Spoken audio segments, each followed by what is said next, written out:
मैं जैसे गाड़ी चलाता हूँ वैसे ही मैं अब अपनी ज़िंदगी को भी गुजारना चाहता हूँ।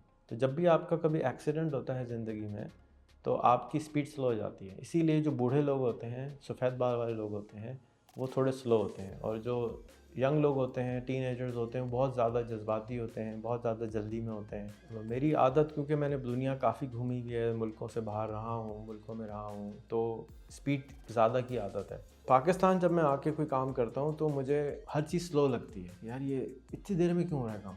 बुर्ज खलीफा बिल्डिंग जो है दुनिया की सबसे ऊंची बिल्डिंग, टोटल बिल्डिंग 2 साल 8 महीने में बन गई, 120 मंजिल। और पाकिस्तान में अगर कोई बना रहा होता, एक नया आदमी बना रहा होता, तो वो मेरे ख्याल में 20 साल लग गए होते, अभी तक तो बना ही नहीं होती।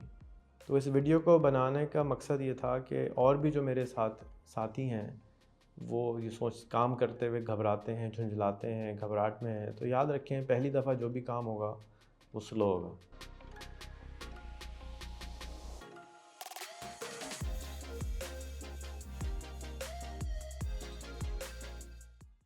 मेरी एक वीडियो है, वो आप ज़रूर देखिएगा। इस वीडियो को देखने से पहले जाके आपको समझ में आए कि इस वीडियो में कहा क्या क्या है। वो इसका नाम है, ये वीडियो आ रही है यहाँ पे, लिंक पे क्लिक कर दें, कि मैं गाड़ी कैसे चलाता हूँ। तो मैं जैसे गाड़ी चलाता हूँ वैसे ही मैं अब अपनी ज़िंदगी को भी गुजारना चाहता हूँ। जब मैं छोटा था तो मेरे पास वो नहीं होती वीगो, बड़ी गाड़ी थी। 18 साल का था जब ही मेरे पास वो वीगो थी, तो मैं थोड़ा थोड़ा तेज़ चलाता था, जवान था, 18 साल का था। तो उसके बाद मेरा एक एक्सीडेंट हुआ। उससे पहले हो गया था मेरा एक एक्सीडेंट।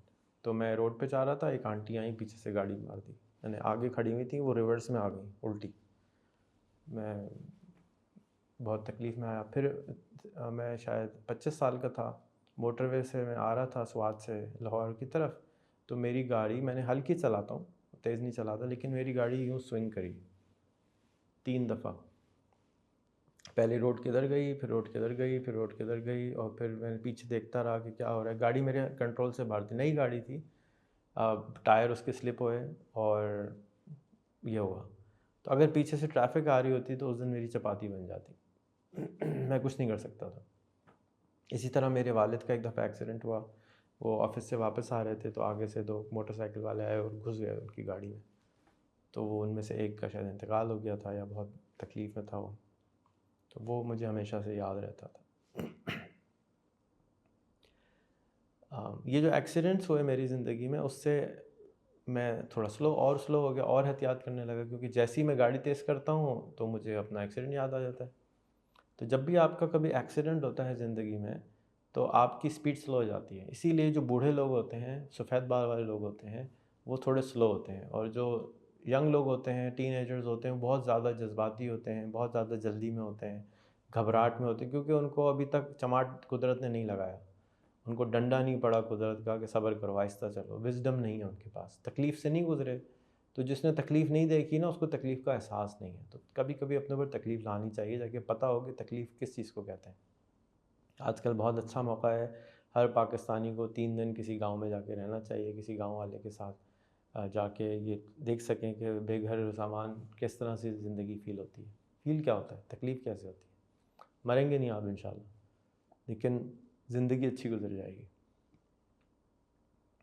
तो मुझे बहुत साल हो गए पाकिस्तान में, मैंने काम करना छोड़ दिया था। मैं बाहर से काम करता था, बाहर मेरी सर्विस थी, मुल्क से बाहर मैं लोगों से डील करता था।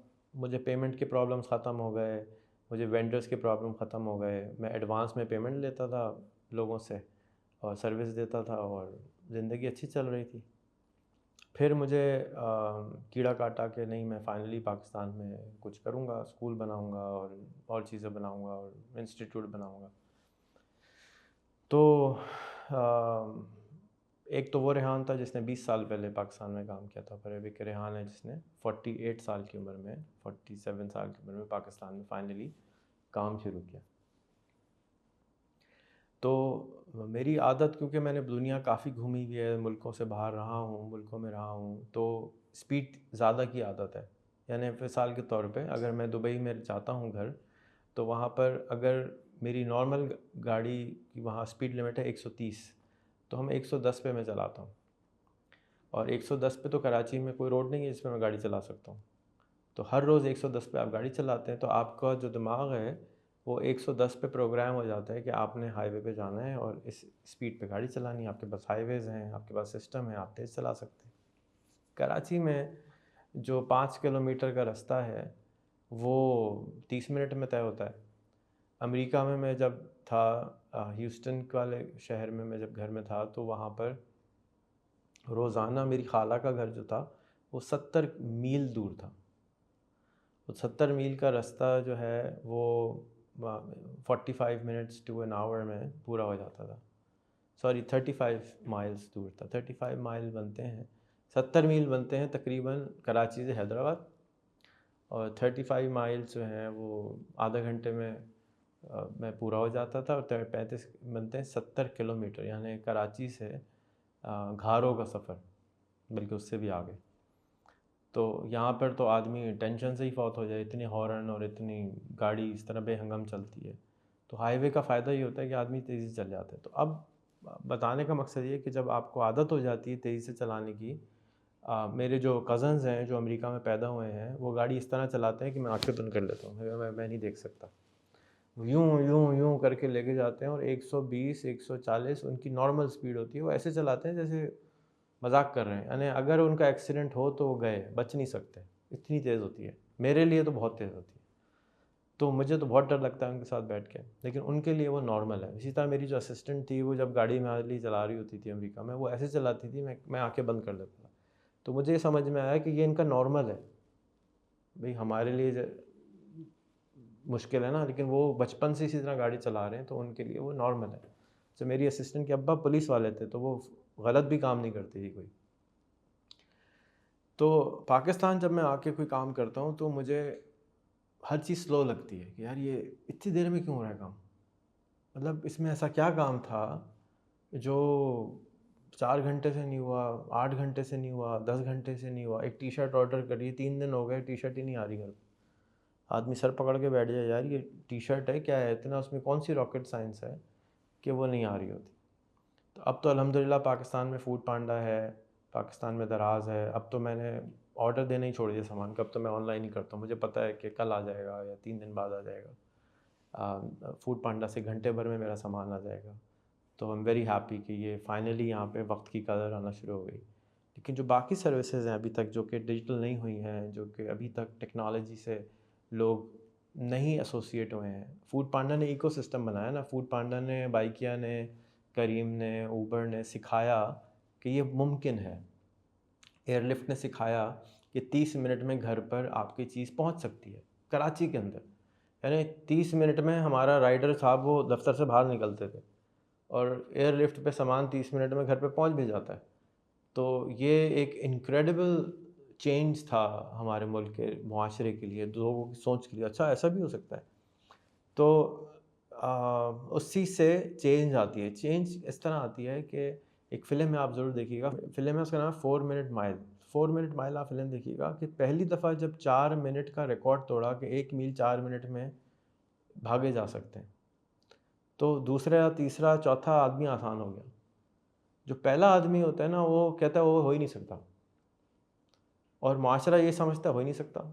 चाँद पे जाना हो ही नहीं सकता, मार्स पे जाना हो ही नहीं सकता, आधे घंटे में घर पे सामान आना हो ही नहीं सकता, 15 मिनट में टी शर्ट छप के आ सकती है, हो ही नहीं सकता, बिजली का बटन दबाओ बिजली आ जाएगी, हो ही नहीं सकता, मशीन बटन दबाओ एसी कमरा ठंडा करता, हो ही नहीं सकता। जब तक पहली दफ़ा नहीं होता तो हो नहीं सकता।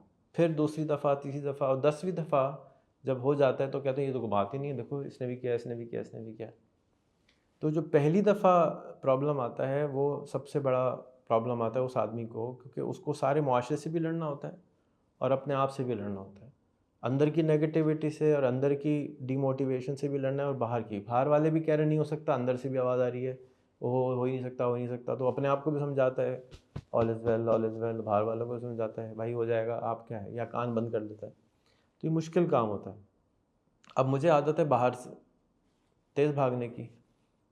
बाहर मुल्क में मैं देखता हूँ मेरा काम काम हो गया, काम हो गया, काम हो गया, कहीं जाना है काम हो गया, दफ्तर में गए काम हो गया। यहाँ पे आओ सर पकड़ के बैठ जाओ, पहले चाय पियो, फिर गप्पे लगाओ, फिर बातें सुनो, फिर तीसरी मीटिंग का इंतज़ार करो तो कोई हाँ भाई आपके में क्या काम आ सकता हूँ। खामख़ा में चीज़ें स्लो हैं। हमारे एक भाई हैं जिन पिछले 3 दिन से हमारी गली के अंदर जो बत्ती ख़राब है उसके लिए दफ्तर ढूंढ रहे हैं कि कंप्लेन कहाँ रजिस्टर होगी। सर पकड़ के बैठ गए हम लोग कि यार तुम बत्ती नहीं ठीक करा सकते तो और क्या ठीक कराएंगे हम। सो हुआ ये कि हमने एक बिल्डिंग बनाना शुरू करी, तो वहाँ पे हमने छोटी सी दावत करी। मैं वहाँ से निकला तो मेरे मामू थे, उनको मैंने कहा यार ये बहुत स्लो हो रहा है हर चीज़। तो वो हंसने लगे और उन्होंने कहा कि शुक्र करो। तो मैंने कहा मैं 100 पे जाना चाहता हूँ, ये 10 पे चल रही हो रहा है सब कुछ। कहते हैं शुक्र करो जिस मुल्क में तुम हो वहाँ पे तो 1 मील पे भी नहीं लोग चल सकते, ट्रैफिक जैम रहता है हर वक्त। तो शुक्र करो कि 10 पे जा रहे हो। तो मुझे धचका लगा कि बात तो सही कह रहे हैं, कि शुक्र है कि 10 पे जा रहे हैं। और एक और हमारे दोस्त हैं जबरान, यूटोपिया के मालिक हैं, यूटोपिया इंडस्ट्रीज़ के। और उन्होंने कहा कि भाई देखो चाइना में की प्रोडक्टिविटी अब ज़्यादा हो गई है, हर चीज़ ज़्यादा है ना। मिसाल के तौर पे आप अपने बच्चे को भेजें और 2 घंटे में एक रोटी लेकर आए, तो आप कहेंगे भाई रोटी लेने गए थे या क्या कर रहे थे, है ना। क्योंकि आपको पता है रोटी जो है वो 5 मिनट 10 मिनट में आपके घर आ सकती है, जाके वापस आते हैं रोटी आ जाती है। तो जब भी कोई एबनॉर्मल चीज़ होती है तो हम चौंकते हैं। अब मेरे लिए नॉर्मल क्या हो गया है कि मेरे लिए नॉर्मल ये है, बुर्ज खलीफा बिल्डिंग जो है दुनिया की सबसे ऊंची बिल्डिंग, टोटल बिल्डिंग 2 साल 8 महीने में बन गई, 120 मंजिल। और पाकिस्तान में अगर कोई बना रहा होता, एक नया आदमी बना रहा होता, तो वो मेरे ख़्याल में 20 साल लग गए होते, अभी तक तो बना ही नहीं होती, राइट। तो इमार ने क्योंकि इतनी बिल्डिंगें बनाई तो उन्होंने कहा नहीं अब हम ये भी बनाएंगे, रिकॉर्ड, अपना रिकॉर्ड तोड़ लेंगे, अपने आप से लड़ाई करेंगे। तो ऑफ कोर्स मेरा पहला प्रोजेक्ट था। तो मेरे अब कोशिश ये है कि मैं ज़िंदगी को ऐसे जीऊँ जैसे कि मैं गाड़ी चलाता हूँ। ना मैंने हॉर्न बजाना है, ना मैंने गुस्सा करना है, ना मैंने चिल्लाना है, ना मैंने ओवरटेक करना है, ना मैंने जो जल्दी में उसको आगे जाने देना है, और जल्दबाजी नहीं करनी। और शायद मैं दूसरों से 10 मिनट लेट पहुंचूं, लेकिन कम से कम मैं सुकून से पहुंचूंगा। तो इस वीडियो को बनाने का मकसद ये था कि और भी जो मेरे साथी हैं वो ये सोच काम करते हुए घबराते हैं, झुंझलाते हैं, घबराहट में हैं, तो याद रखें पहली दफ़ा जो भी काम होगा वो स्लो होगा। एक हमारी बिल्डिंग बनी तो मैंने अपनी बीवी को कहा देखो यार ये बिल्डिंग हमारी 1.5 साल में बनी है और इसको देखो उसने 3 महीने में पूरी बिल्डिंग खड़ी कर दी।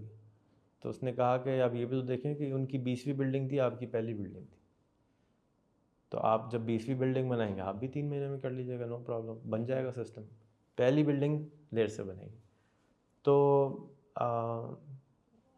होपफुली आपको ये हेल्प करेगा कि आप जब भी कोई काम नया करेंगे, बहुत सारे लोग काम नहीं करते हमारे मुल्क में, ख़ास तौर पे पाकिस्तान से बाहर रहने वाले, कि यहाँ पे काम सही नहीं होता, ऐसे नहीं होता। तो याद रखें यहाँ पे वो काम होगा सही जो यहाँ वालों को आता होगा, या वहाँ उसका इकोसिस्टम बना हुआ होगा, जैसे कि एयरलिफ्ट ने बनाया, फूड पांडा ने बनाया।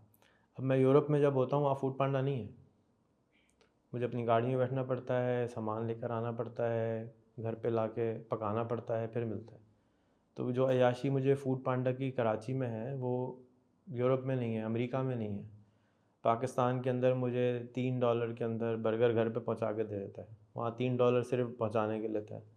तो बहुत हर चीज़ इक्वल नहीं है, कुछ चीज़ें यहाँ अच्छी हैं, कुछ चीज़ें वहाँ अच्छी हैं। तो हमें ये देखना है, कम से कम मैं अपने साथ ये करना चाह रहा हूँ कि मेरी जो आगे की ज़िंदगी हो वो इस तरह गुज़रे कि मैं जैसे गाड़ी चलाता हूँ। और आप मेरे अल्लाह मियाँ से दुआ है और मेरे लिए दुआ कीजिएगा कि मुझे इस्तिक़ामत दें, सुकून दें, कि मैं इस जर्नी पे चलता रहूँ जिस पे भी चल रहा हूँ, और पीछे ना जाऊँ, रुक ना जाऊँ। थक जाऊँ तो आराम कर लूँ, जर्नी को तर्क ना कर दूँ। और आपसे भी ये सजेशन है कि ये लाओ त्ज़ो की 5000 साल पुरानी कोटेशन है कि जब आप किसी जर्नी पे जा रहे हों और थक जाएँ तो आराम कर लें, जर्नी को तर्क ना करें। ये जर्नी ही ज़िंदगी है, पहुँचने के बाद फिर बोर हो जाएंगे अब क्या करूँ। अस्सलाम वालेकुम।